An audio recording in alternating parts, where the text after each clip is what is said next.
या ठिकाणी जो सत्कार गुणगौरव सोहळा संपन्न होत आहे त्या सोहळ्याचे जे अतिथी आहेत, अध्यक्ष आहेत, ते आमचे सन्मित्र माननीय शशिकांतजी हिंगोनीकर आणि माझे ज्येष्ठ बंधू आदरणीय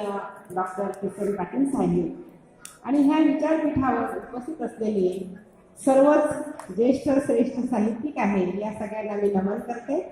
आणि आपण खरं तर मला एक गोष्ट नेहमी सांगावीशी वाटते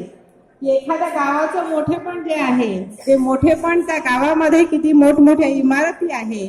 त्या गावामध्ये किती रंगरंगोटी केलेली घरं आहेत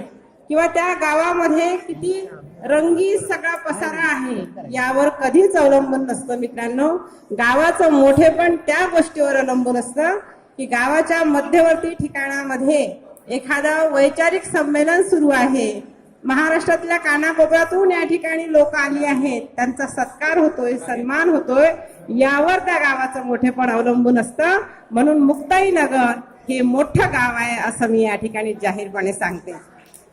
आपल्याला